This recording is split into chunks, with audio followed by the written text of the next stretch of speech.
If we are to believe the rumor mill, apparently Vince McMahon walked into the SmackDown arena last night and he looked at the script and he went, "This is a pile of baloney. Let's rewrite the entire thing." And if that is true, that is pretty damn crazy. But did it work?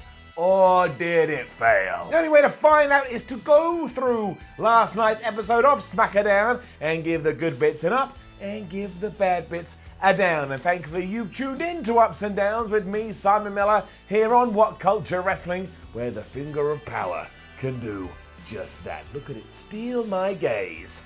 Let's up those downs.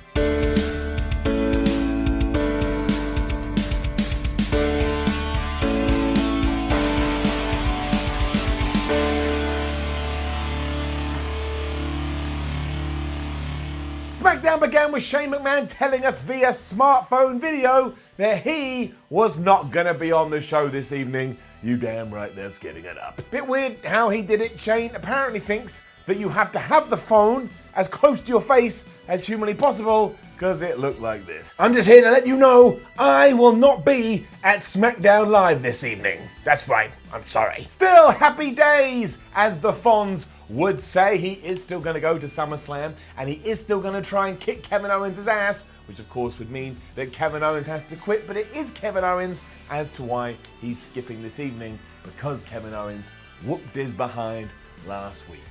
I just said Kevin Owens about 72 times in the same sentence. Owens then came to the ring and joked that we don't have to panic because of course it is such a big deal that Shane O'Mac isn't going to be here, and also that instead he is going to go to the pay-per-view and it is he that is going to beat Shane so badly that even though he will come back to television because he is a McMahon and that's what McMahons do, he will continue to pummel his ass.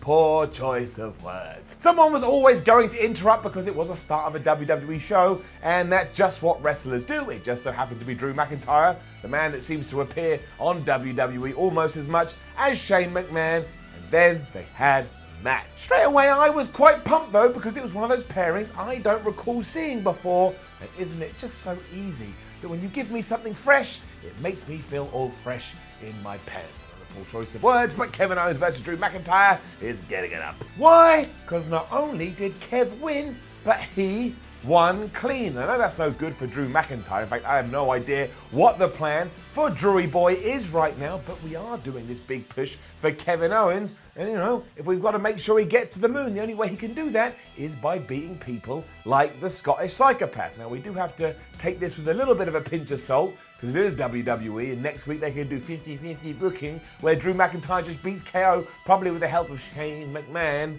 But still, right now I can be happy about it, so I will. He gave Drew McIntyre a stunner on the announce table, which doesn't actually hurt anymore. In fact, it probably hurts Kev more, because his bottom goes into the wood.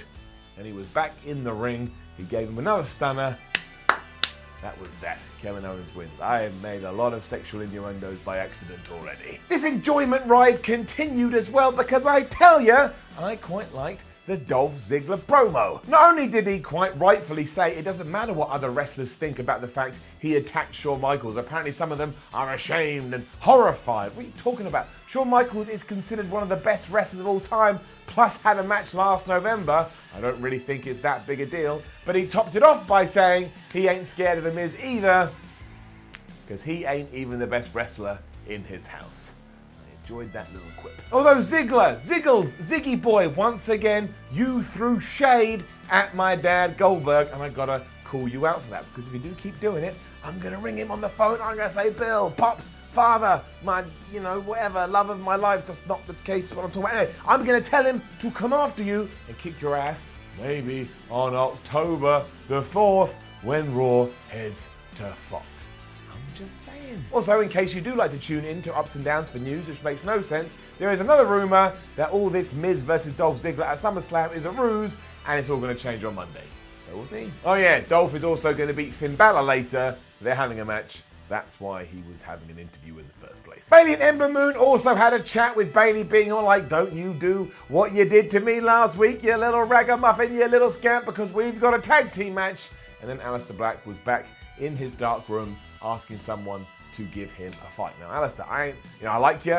I ain't gonna pour too much shade on you, but this tactic didn't really work very well last time. you should probably come up with a new idea. All of these were fine. Then this nice run came to an end.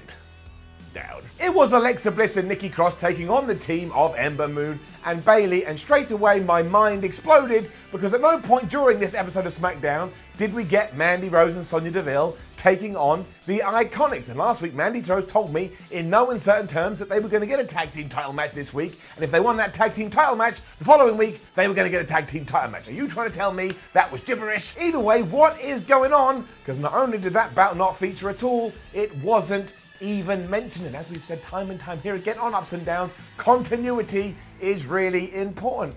And where are the women's tag team titles? They've just vanished like Mojo Flippin' Rawley. On top of that, Moon lost. So our number one contender for Bayley's SmackDown Women's Championship at SummerSlam, which was actually building quite well, especially because last week Ember looked like a badass, just got thrown into a post. Then she got the Twisted Bliss. 1, 2, 3, she loses. And Bayley, just to be a right asshole, snuck in afterwards and gave Ember Moon the Bayley to belly. And I get that, I understand that, because that's retribution for what happened 7 days ago. But why couldn't have Ember Moon won? She could have just beaten Nikki Cross. Basically, when all was said and done, it left me with plenty of questions and no questions. Yes, that was a little shot at Mandy Rose. I'm just joking. We all make mistakes. To be fair to Aleister Black, his dark room promo did work, because then Sami Zayn was in the back and he got a microphone and said, actually, Aleister, I'll take you on at SummerSlam. It is a terrible idea, Sami. You will lose that in less than 2 minutes, and I'll have to chalk another markup on that Sami tally board. But whatever. And I gotta down Daniel Bryan too. Not his fault, but still down. Even though WWE had bigged it all up again at the start of the show, saying Daniel Bryan finally makes his big announcement, he just walked up to the microphone, he made some noises, and then he walked off again. So we got absolutely nothing. And do you know what you've done now, WWE? Do you know what point you brought me to? I just don't care. Thanks a lot. It was then the King's Court, simply because we were in Memphis and WWE wanted to figure out a way to get Jerry Lawler on the show. And that's cool, that's great. I like Jerry Lawler, he's a Hall of Famer. But why is it always talk shows? Hit it. Hello and welcome to Simon Says with me, the puppet version of Simon Miller. And today, let me tell you on Simon Says, we have my biggest guest to date. It is the future Universal Champion, Seth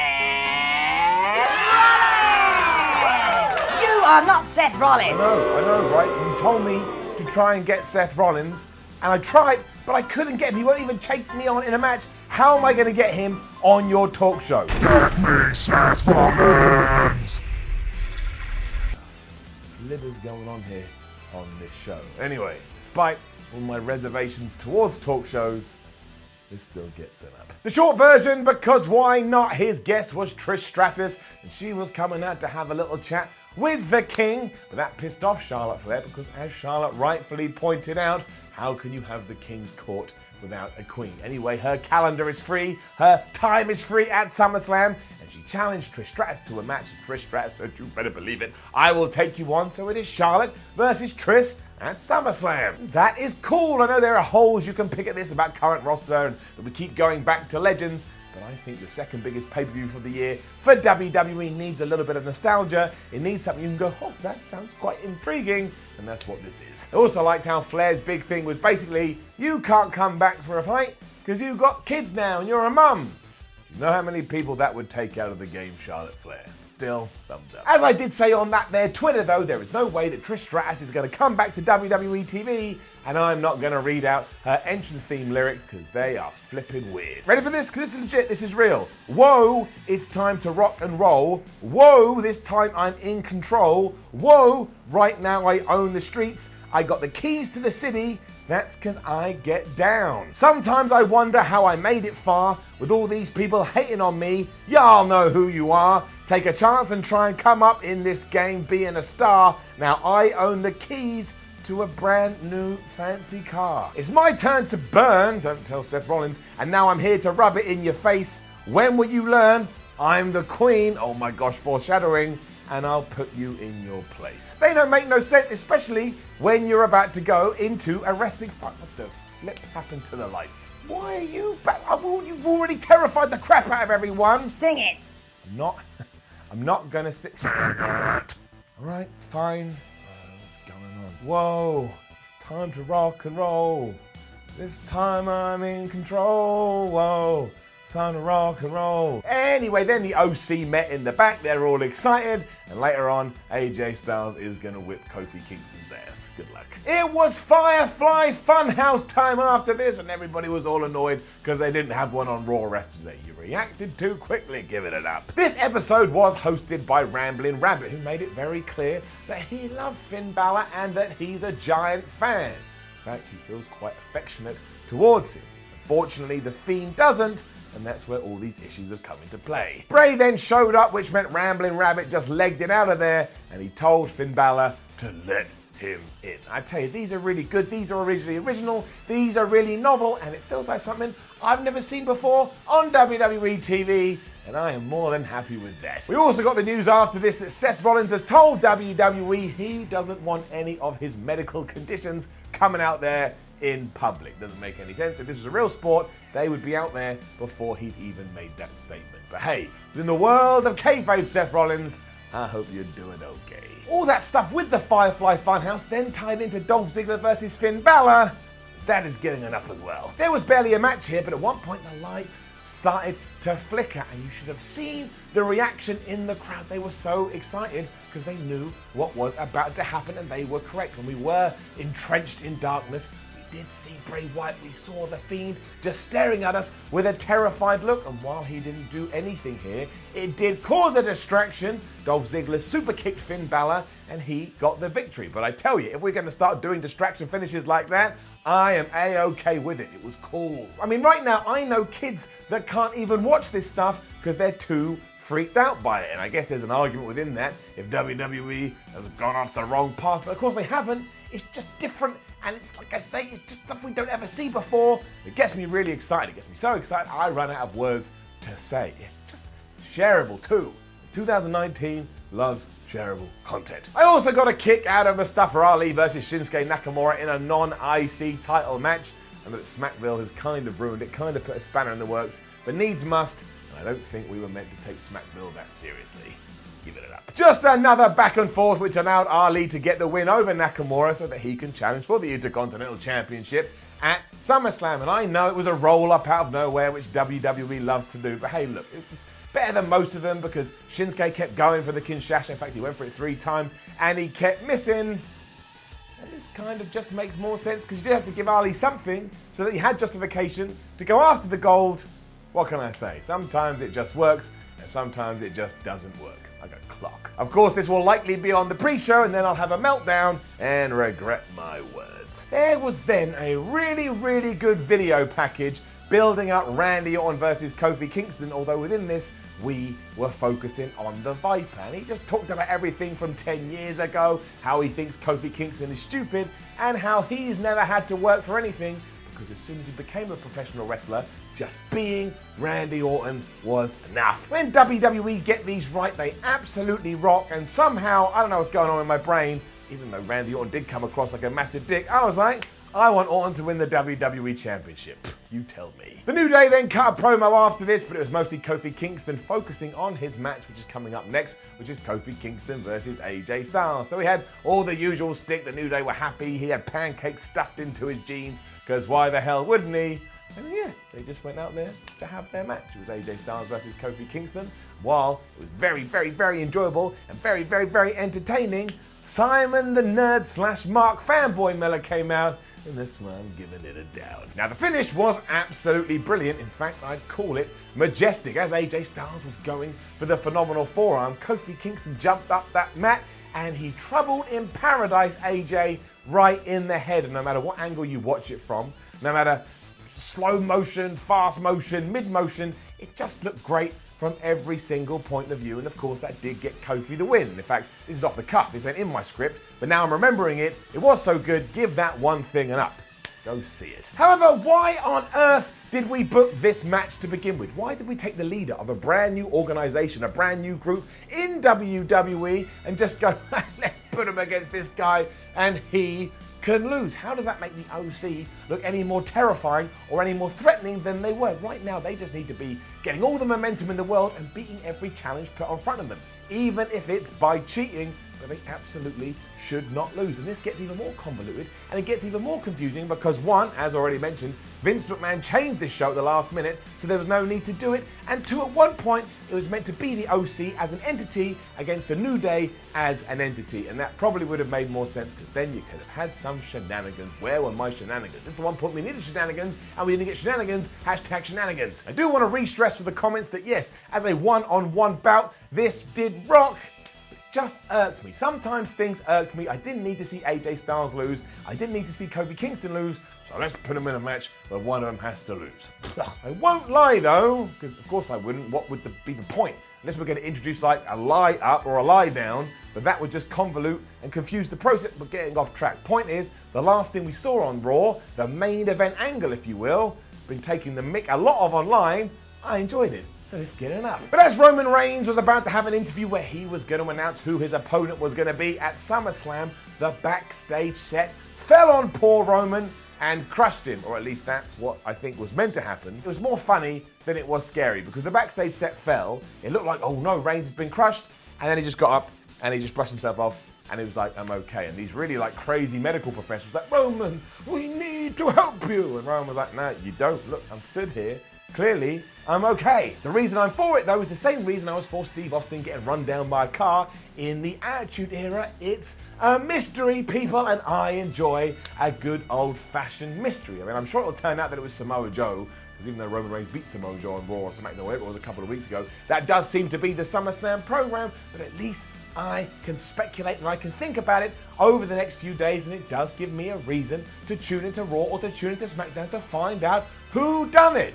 Mojo. And it is a bit of a wrestling cliche, but compare it to everything that WWE has done with Daniel Bryan. That's not exciting, that's not fun at all because they don't build it, at least here straight away. It's like, oh, I wonder in which direction this is gonna go. So again, it was very awkward, but like any TV show you watch, at least it gave you a little bit of a twist at the end. Ain't nothing wrong with that. Which brings us to the end of SmackDown, and again, much like Raw, I thought it was a very easy couple of hours of television to watch. Not perfect, we still got a long way to go, and you know, SummerSlam's so close, we probably want to cement up some of those matches. When it was done, and the ending came, I was like, yeah, I had a pretty good damn time. There's my arrow, the arrow of power I call it, the AOP, because it sounds good. It's over to SmackDown, it's getting it up. Although I will say, the fact that we've also ruined the Kabuki Warriors is an absolute joke. I will say on top of that again, where the hell is Shelton Benjamin and his weird staring around the place? We dropped that like a bad habit now, didn't we? In fact, now that's in my head, we rarely do this because we got to the end of the video, but we got to do what's right. Give that a down. You can't just have people come and go as if they're water. Now, don't forget to leave a comment below and let us know what you thought about last night's episode of SmackDown. Like, share, and subscribe. You know how it goes. Follow WhatCulture on Twitter, WhatCulture WWE. Go over to WhatCulture.com and read some articles. And if you're more of a watcher, watch more videos here on WhatCulture Wrestling. My name is Simon for WhatCulture. Thank you very much for watching. If you don't know, 2 p.m. BST every single week on a Tuesday, every single week on a Wednesday. You can join us for some ups and downs live. It's good for what else?